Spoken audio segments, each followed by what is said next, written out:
afternoon and welcome to Jhal Magsi. This is not the first place I've been today, but it's where I want to start because it is absolutely amazing. I am, okay, and I don't have information on where I am. This was not on my list of things I'm supposed to be doing today, but we've driven by an area where there are beautiful shrines not being preserved and maintained. They need some love by the tourism or archaeology department, but beautiful historic shrines. Okay guys, I just spoke with my buddy Amer Magsi. It's because of Amer and Nadir that I'm actually here in Jhal Magsi, and I sent a photo of the shrines. Now, one of these was actually built for Nadir and Amer, well, and all the family, not just the two brothers I know, for their great-great-great-grandfather, who was he was given the title of Lakbar, I think is how that's pronounced, which is someone who is a caretaker and guardian of over 100,000 people. Lak is 100,000 here in Urdu. So this place has tons of history. I will check with Amer and put some facts that I don't know right now here. And hopefully I've shot enough footage of everything that's important that I can give respect to the history that's here and share it with you. It really is special. Hold on. Okay, so there's no roof to it. As you can see. And okay, this is a little bit gross, but sorry I don't have water on me. But if I take a bit of spit again, sorry, it's a little bit gross. You can see like that underneath, they would be able to renovate the paintings in here or restore. And actually, if they put a roof on this as well. Although in Multan Fatehpur, oh gosh, there are a couple of shrines that they've left the roof off of that kind of give it a different kind of charm, because it does have that ancient feel to it when it is like falling down a bit, which seems strange. But there are two more. I think this one in the middle is a tomb, and then another shrine back here. Going to go and explore. And then in the back here, because right now we're surrounded by graves, as far as you can see back behind me. And back here there are graves from the royalty and tribal leadership of Jhal Magsi. Sadly, there is a funeral going on right now at the cemetery, so there are, I don't know, 100 people there right now. So very sorry to the family. I hope I'm not being disrespectful doing what I'm doing at the moment. But yeah, let's go explore a little bit, and then I will take you all around the rest of, as much as I can see in the next couple of days, of Jhal Magsi.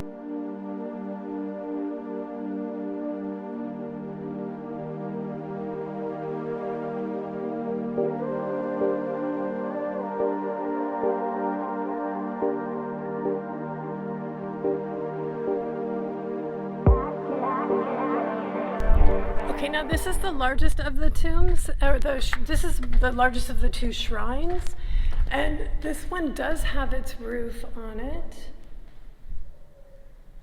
And as you can see, it was also very beautiful. The painting work here, again, could easily be restored, and I feel like there's remnants. Oops.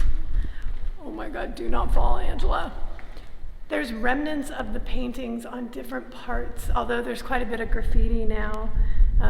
Which is normal. So, but this would be such, oops, better. Oh my God, so it is the hottest day that I've spent in It's the hottest day I've spent in years, I think. Yeah, I'm hot. But these could be wonderful tourist attractions, not tourist attractions, but tourist sites for people to come and visit and understand a bit more of the history. I would love if there was a local guide here like there are at the other locations, the other shrines that are being maintained. So this has tons of potential here in Jhal Magsi.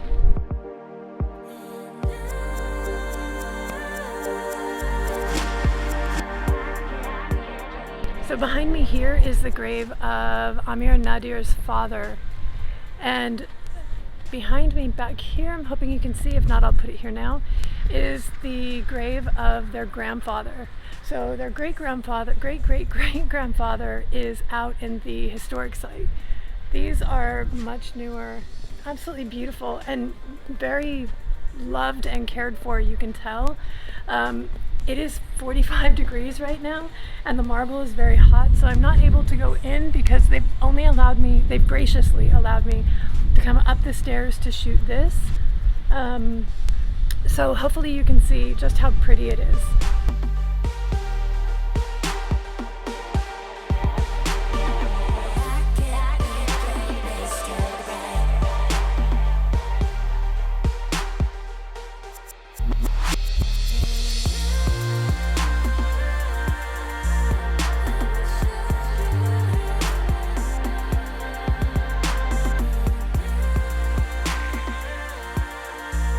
Okay, I honestly have no idea where we are. We're going to ask and I'll try and place it here.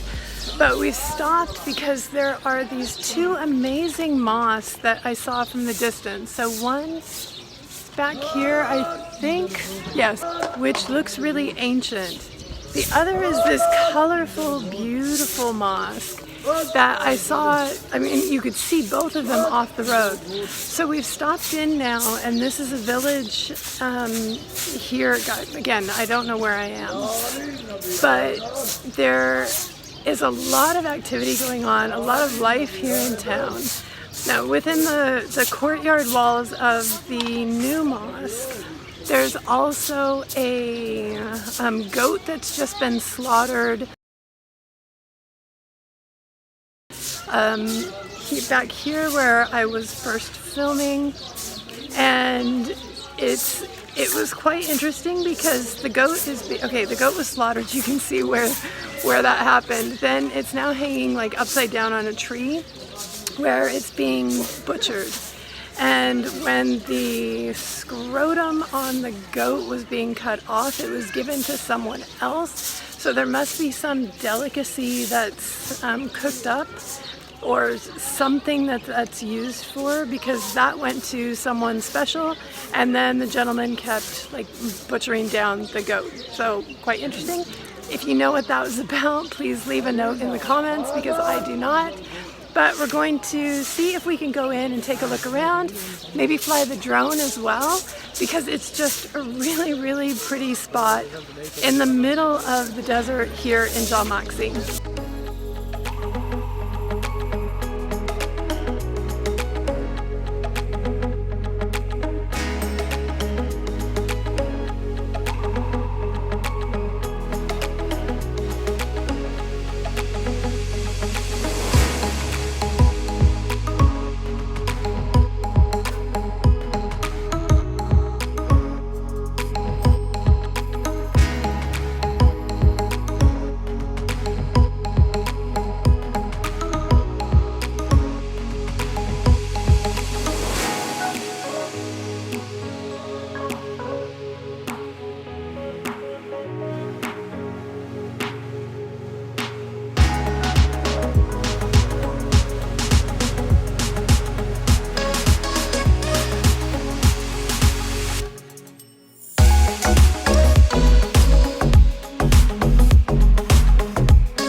It is hot and I am starting to sweat.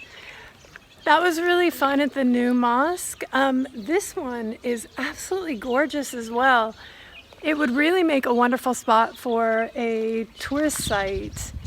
The restoration doesn't look like it would be so dear, and I don't think that this is as old as other mosques, but it's really, really beautiful.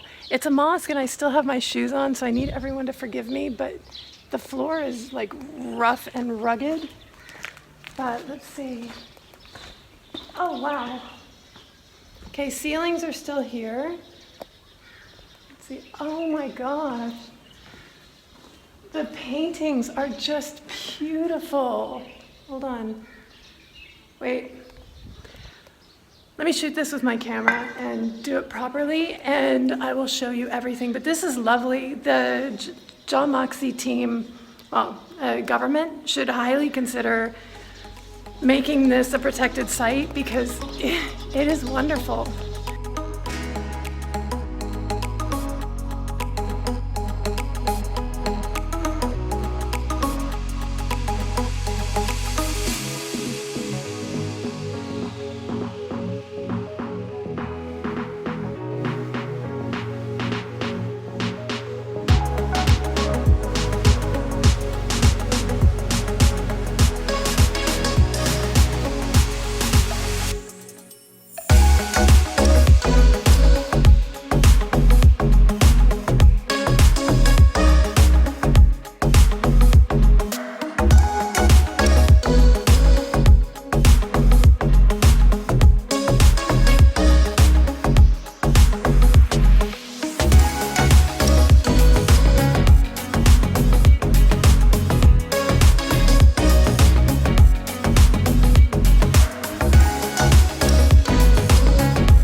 Part of Jhal Magsi. This, well, for kilometers and kilometers and kilometers basically, this was fertile farmland. There's still lots of farms around. And this is Khanpur Fort, which to me it looks more like a shrine, but I believe them when they tell me that it's Khanpur Fort. It has two structures still up. This main building here, which again feels very much like a shrine. And then we have this one. I'm trying to see if I can get in. Just kind of started looking around. But I love coming to these historic sites, especially when they're as old as this one. For me, the architecture is so beautiful. And the construction of it, I mean, knowing what a pain in the rear it is to construct anything in remote areas even today, like the fact that all of this was done, I just think that's wonderful. Ceiling is intact. It has original paintwork still very visible on the tops, and then also, let's see, here and throughout. There are a few of the sections aren't as well preserved, but there is so much of the original artwork here that they could easily bring this back to its almost original state, a bit like they're doing in like Dargah Fort in Balochistan, where they're taking one room and repainting and making it back the way it was. They could easily do that in here as well, especially this section here is particularly good shape. You can see that? Oh, it's lovely. And then, okay, see with the backlighting, I don't think, hold on, there. Look at that, that is just, it's so pretty. Ah, okay. Oh, I'm having such a good time in Jhal Magsi.